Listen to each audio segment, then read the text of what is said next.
Caitlin Clark's the new it. If you don't have a long ball, I'm talking about the 26, 30 feet, if you ain't doing the Steph Curry, if you ain't got none of that long ball in your game, yeah, you're going to be behind. She does like, damn. The excitement surrounding the WNBA has reached new heights thanks to Caitlin's play and popularity. But this is where it gets even more interesting. The greatest of them all, Michael Jordan, has finally broken his silence.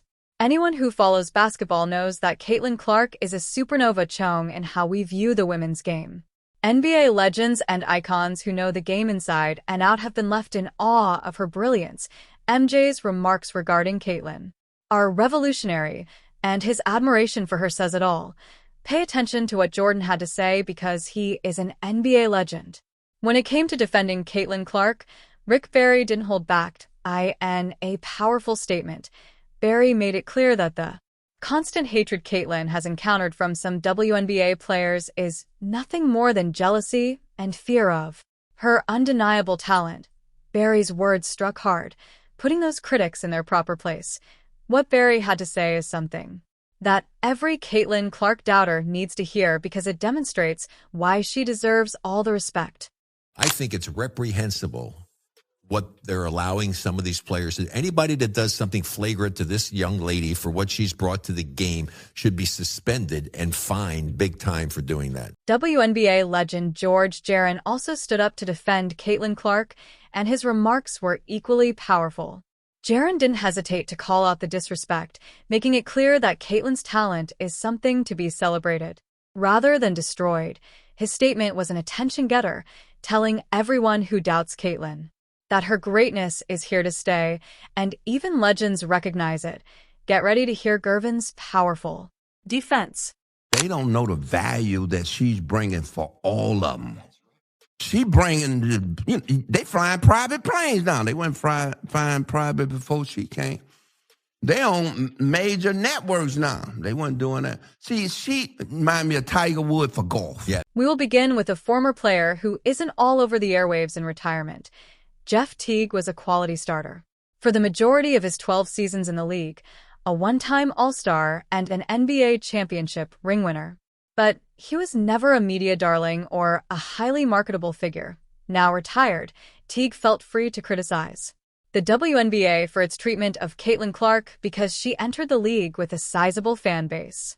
Like, think it's gonna happen to the W. After years of intense debate about the gender pay gap in sports and numerous failed attempts to increase the visibility of the WNBA, Caitlin's arrival has finally got things moving on those fronts, but she still endured a rough welcome. Teague simply points out that such an attitude is damaging the league financially while making it clear that he believes Caitlin deserves better treatment from her peers and managers. Speaking of ill treatment, you can argue that his delivery is raw, but the main idea he is conveying is quite reasonable. Paul Pierce, a 10-time All-Star who publicly questioned Caitlin Clark early in the season and even sparked a racial controversy with remarks about the Fever's amazing rookie, deserves some of the blame for the hostility in the media towards Clark. Since then, Pierce has attempted to distance himself from some of that noise and has reluctantly begun to show some respect towards the Indiana Fever guard. Here is what Pierce had to say after Clark was left off the U.S. Olympic team.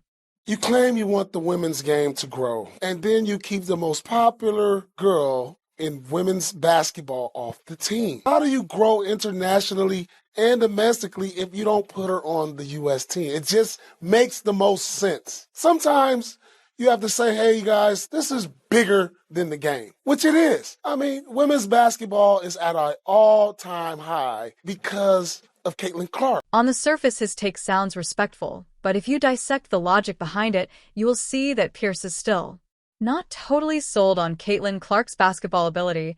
He believes that Clark should have been a part of the U.S. roster in order to grow the popularity of the sport, but implies that Caitlin didn't earn an invitation on merit alone.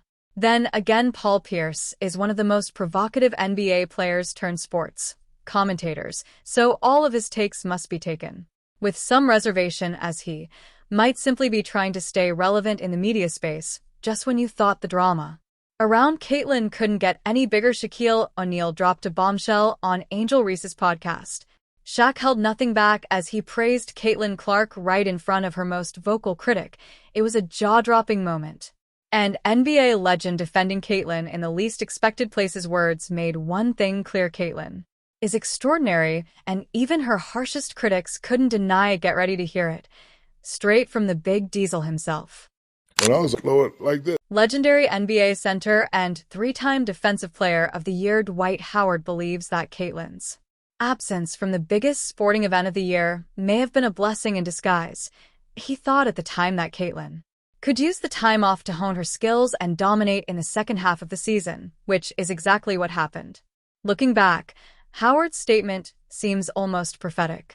She is a great player, but it's a lot of players that, no lie, who, as far as basketball-wise, they have the edge over her of why they should be playing in the Olympics right now. Mind you, this should motivate her. This should make her go harder in the gym. The 3 weeks that they off, she should get in better shape. Dwight saw an opportunity for Caitlin where everyone else saw only failure and disrespect, and he was astute enough to realize that a player of Clark's caliber is perfectly positioned to capitalize on that opportunity and prove it. Although we don't know how much the team's omissions sparked her fury and motivated her, she definitely found her groove.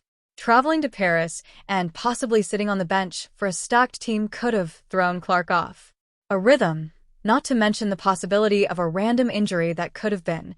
She is superior to the majority of the players chosen before her. But when it comes to Caitlin Clark, you always have to consider the big picture.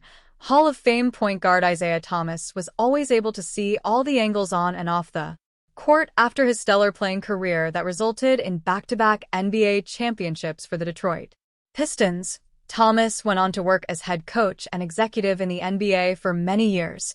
When asked about Clark, Thomas had a largely positive opinion with one minor twist.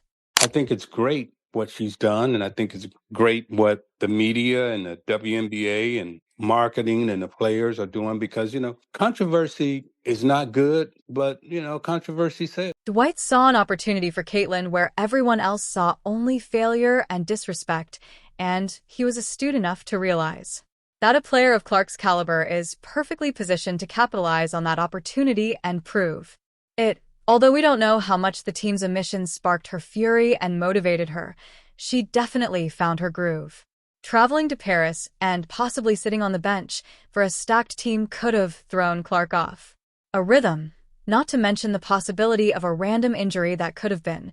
She is superior to the majority of the players chosen before her, but when it comes to Caitlin Clark, you always have to consider the big picture. Hall of Fame point guard Isaiah Thomas was always able to see all the angles on and off the court after his stellar playing career that resulted in back-to-back NBA championships for the Detroit Pistons. Thomas went on to work as head coach and executive in the NBA for many years.